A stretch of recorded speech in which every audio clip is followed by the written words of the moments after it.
Ternyata Korea Selatan gak cuma unggul di dunia entertainment dan oplasnya. Militernya juga cukup kuat loh. Di penghujung tahun 2022 lalu Korea Selatan diberitakan bahwa sistem persenjataannya semakin diminati di Eropa. Terbukti dengan penandatanganan perjanjian pembelian 1.000 tank tempur jenis K2 dan 50 jet tempur FA-50 senilai 15 miliar dolar Amerika Serikat oleh Polandia. Kabar ini menjadikan transaksi ekspor senjata terbesar Korsel dalam sejarahnya. Gak heran sih, soalnya Korea Selatan ini emang makin gencar meningkatkan kekuatan militernya hingga berada di peringkat ke-6 tahun ini. Yuk, kita lihat sama-sama.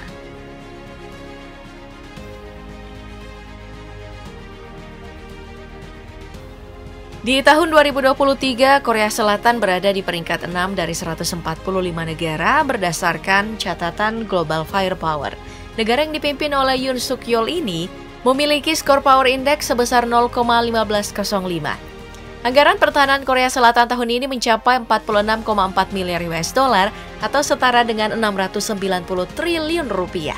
Dari total populasi masyarakat yang mencapai 51 juta jiwa, terdapat 555 ribu personil aktif dan 2.750.000 personil cadangan yang terbagi menjadi 522 ribu personil Angkatan Darat, 65 ribu personil Angkatan Udara, dan 68 ribu personil Angkatan Laut.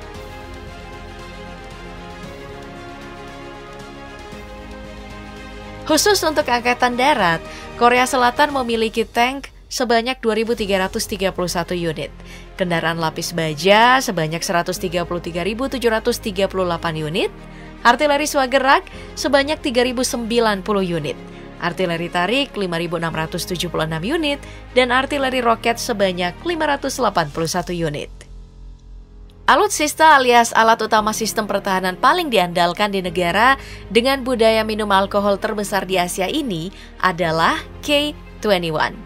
Meski termasuk kendaraan tempur infanteri generasi baru, K-21 ini bahkan masuk dalam 10 Infantry Fighting Vehicle atau IFV terbaik di dunia. Produksinya dimulai pada tahun 2008 oleh Doosan DST untuk Angkatan Darat Republik Korea. K-21 ini didesain untuk misi tempur bersama MBT dan memiliki bobot 20% lebih ringan dibandingkan IFV yang berstruktur serupa di kelasnya, namun 2 kali lebih murah dibandingkan dengan M2 Bradley Amerika. Dengan kapasitas 12 personil yang terdiri dari 3 kru dan 7 tentara, K-21 ini memiliki multi-layer armor dengan serat kaca, keramik, dan paduan aluminium yang mampu melindungi kru dari ranjau dan IED.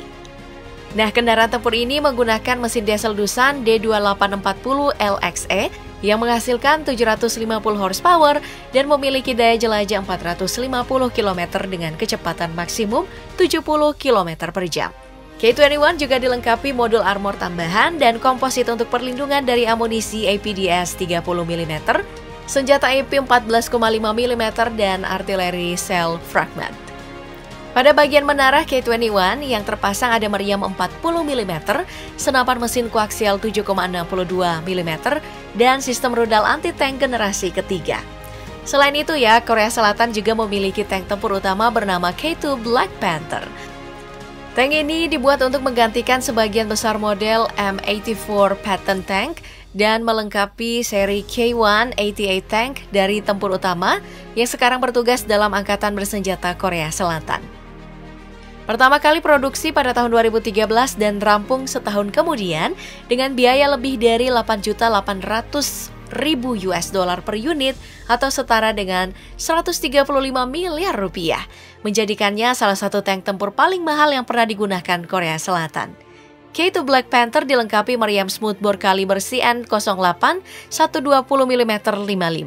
Senjata ini dilengkapi dengan sistem autoloader seperti tank Leclerc hingga memungkinkan tank ini dapat menembak hingga 10 tembakan per menit dengan berat mencapai 55 ton dan panjang 10,8 meter.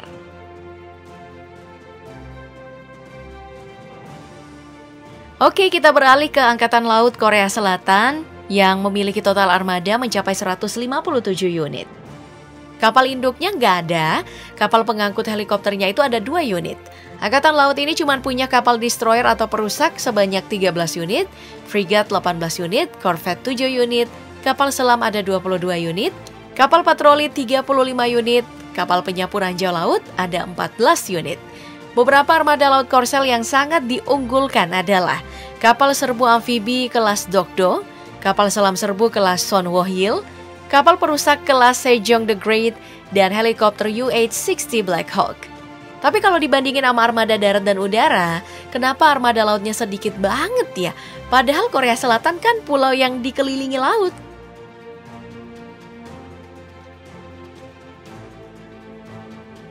Sekarang kita beralih ke angkatan udaranya alias Republic of Korea Air Force atau disingkat ROKAF. Pesawat tempur yang dimiliki Angkatan Udara Selatan totalnya ada 1.602 unit. Angkatan Udara Republik Korea ini memiliki sekitar 500 pesawat tempur dari desain Amerika Serikat, ditambah beberapa pesawat yang dirancang Rusia, Uni Eropa, dan lainnya. Mulai dari pesawat penyerang 402 unit, fighter ada 98 unit, helikopter 739 unit, transport 41 unit, trainers 288 unit, special mission 30 unit, dan tanker fleet 4 unit. Salah satu armada Angkatan Laut andalan Korea Selatan adalah KAI KF-21 Borame, yang sebelumnya dikenal dengan KFX. Sebenarnya ini adalah program pengembangan pesawat tempur Korea Selatan yang bermitra dengan Indonesia. Badan pesawat ini memiliki fitur siluman bila dibandingkan dengan pesawat generasi keempat lainnya. Korea Selatan yang berkontribusi biaya dana program sebesar 60% dan Indonesia berkontribusi 20% pada tahun 2010. Sisanya 20% ditanggung oleh mitra swasta seperti produsen Korea Aerospace Industries. Namun sejak November 2022, diberitakan bahwa bendera Indonesia diklaim hilang dari jet tempur KF-21 milik Korea Selatan. Padahal, sebelumnya di bulan Juli 2022, bendera Indonesia terlihat berdampingan dengan bendera Korea Selatan ketika pesawat ini terbang perdana. Nah, hilangnya bendera Indonesia di samping moncong KF-21 itu baru disadari saat Presiden Yoon Suk Yeol berpidato di depan jet ketika berkunjung ke markas Korea Aerospace Industry dan membuat banyak netizen bertanya-tanya. Usut punya usut nih, ternyata niat Indonesia buat nanggung 20% biaya pembuatan KF-29 belum direalisasi alias masih utang. Kayaknya pemerintah Korsel nunggu Indonesia lunasin janji dulu sebelum mereka menyerahkan pesawat. Namun pemerintah Indonesia di awal tahun 2023 sudah memberikan isyarat untuk tetap melanjutkan program pengembangan jet tempur KFX atau AFX bersama Korea Selatan ini sesuai kebijakan Presiden Joko Widodo. Lalu beberapa armada angkatan udara andalan lainnya yang dimiliki Korea Selatan adalah F-15K Slam Eagle, F-4E Phantom, C-130 Hercules, UH-60 Black Hawk, CH-47 Chinook, Boeing 737 AEW&C, F-16 Fighting Falcon, MIM-104 Patriot buatan Amerika, FA-50 Golden Eagle buatan Korea, Kamov KA-32 buatan Rusia.